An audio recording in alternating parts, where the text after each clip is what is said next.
Halo guys, kembali dengan saya Kali Masada dari Akademi Kripto. Di video kali ini kita akan membahas kesalahan-kesalahan yang sering dilakukan trader pemula. Manusia tidak ada yang sempurna, manusia selalu banyak kesalahan. Tapi memang mempelajari kesalahan akan membuat kita menjadi semakin lebih baik. Apalagi ketika kita mencoba sesuatu yang baru. Kita harus mempelajari kemungkinan kesalahan yang bisa kita lakukan supaya kita bisa memiliki performa yang lebih baik ketika mencoba sesuatu yang baru. Contohnya adalah trading di market cryptocurrency. Saya juga manusia biasa, saya pun juga melakukan banyak kesalahan, terutama ketika saya pertama kali mencoba trading. Banyak kesalahan yang saya lakukan, sehingga saya berharap kesalahan tersebut tidak kalian lakukan. Maka dari itu, di sini kita akan jelaskan beberapa kesalahan-kesalahan yang harusnya kalian tidak lakukan sebagai trader kripto. Pertama, tidak bisa melakukan analisa sendiri. Ini adalah kesalahan paling umum, paling fatal, dan paling sering terjadi. Gimana kamu mau sukses trading kalau kamu aja nggak bisa melakukan analisa, nggak bisa technical analysis, nggak bisa cara baca chart, nggak bisa menentukan posisi yang ideal, dan lain sebagainya. Sehingga ketika kamu tidak tahu sama sekali, apa yang kamu lakukan hanya meniru apa yang dilakukan orang lain. Jadi itu adalah hal yang kurang bijak, dan gimana kamu mau berhasil?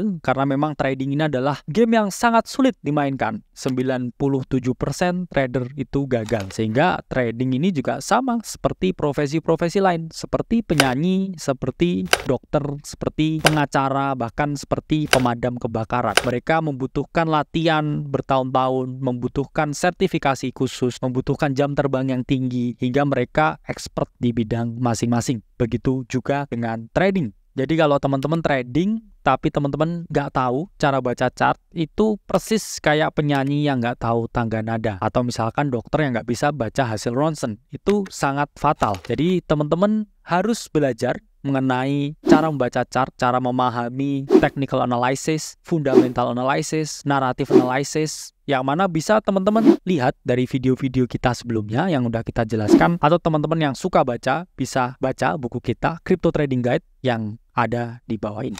Kesalahan kedua yang sering trader pemula lakukan itu adalah percaya apa kata berita. Ya, jadi mungkin kalian yang masih pemula kadang membaca headline suatu berita ini langsung asal percaya gitu aja. Percaya 100%. Seakan-akan karena ini diliput di media A, karena ini diliput di media B, ini pasti benar. Kalian baca headline-nya terhadap suatu topik tertentu dan kalian langsung melakukan suatu aksi pembelian atau aksi penjualan. Padahal di kripto itu ada istilah buy the rumor and sell the news. Atau teman-teman beli rumornya dan ketika udah masuk berita itu waktunya jualan. Istilahnya apa? Istilahnya teman-teman ketika sesuatu itu sudah masuk di berita, sudah diberitakan, semua orang sudah tahu, herd behavior sudah menyebar, itu adalah tandanya kamu telat terhadap sesuatu atau top signal atau suatu sinyal di mana teman-teman harus melakukan hal yang sebaliknya. Masih ingatkah di 2021 ketika media-media lokal memberitakan mengenai Metaverse? Metaverse is the future, let's invest in Metaverse. What happens? Setelah 2 minggu berita itu keluar, semua aset Metaverse mengalami penurunan yang signifikan. Jadi memang kita bisa bilang ketika udah masuk berita itu adalah top signal dan teman-teman harus melakukan penjualan aset Metaverse atau mungkin short the market dan juga memperoleh keuntungan di sana. Atau sama juga ketika dulu Elon Musk mengungkapkan kalau akan live di SNL dan akan promoting Dogecoin secara live di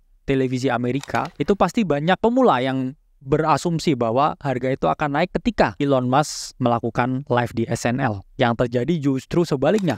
Harga Doge turun dengan sangat signifikan tepat ketika SNL live dimulai. Itu menunjukkan memang buy the rumor, sell the news itu adalah hal yang sangat umum di market crypto. Atau sama juga ketika para big company mengumumkan kalau mereka ini bullish terhadap crypto atau bullish terhadap Bitcoin, itu kalian harus was-was dan melakukan hal yang sebaliknya. Mengapa? Karena biasanya mereka yang kuar-kuar ya istilahnya, bullish terhadap aset crypto, mereka itu udah melakukan pembelian duluan sehingga mencari exit liquidity ketika herd behavior terjadi di market, ketika public participation terjadi dan ketika semua orang mulai berinvestasi di kripto. Jadi istilahnya mereka cari likuiditas untuk membuang barang yang sudah diakumulasikan ketika bear market. Karena memang para serigala bertindak sesuai dengan data dan fakta, sementara mereka para domba hanya percaya apa kata berita. Jadi serigala ketika kamu mau untung di market kripto.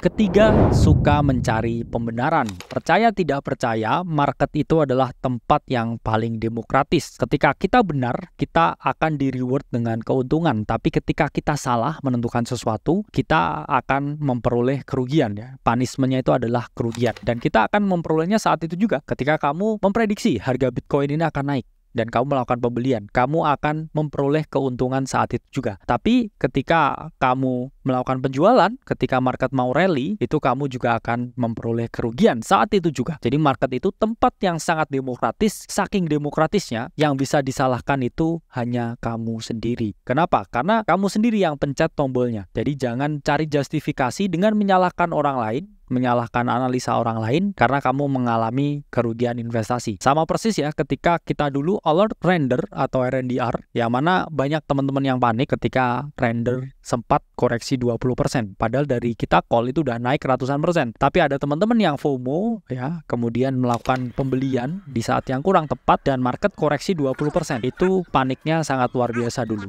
Dan apa yang terjadi ketika teman-teman panik, market rally lagi. Jadi itulah pentingnya teman-teman memahami apa yang teman-teman beli dan semua keputusan trading, semua keputusan investing itu ada di teman-teman sendiri. Jadi sebelum berinvestasi, teman-teman tetap harus do your own research, do diligence, dan juga mencari informasi-informasi yang relevan sebelum melakukan suatu keputusan. Dan ada juga nih seringkali teman-teman ini kadang ya, yang pemula ini kurang percaya diri terhadap keputusan mereka sendiri. Jadi mereka membuat suatu analisa nih, udah valid analisanya, tapi sebelum mengeksekusi trade-nya, mereka buka media sosial, search ya, tentang analisanya ini. Apakah ada orang yang sama berpikir seperti saya? Apakah orang-orang ini setuju dengan pendapat saya? Jadi mereka sebelum mengeksekusi suatu trade ini ketakutan apakah ada orang lain yang berpikir sama dengan dia. Jadi ketika ada orang yang berpikir sama dengan dia, ini mereka malah merasa lebih percaya diri sebelum mengambil trade. Padahal hal tersebut sangat tidak tepat karena orang yang harus kalian percayai itu adalah kalian sendiri.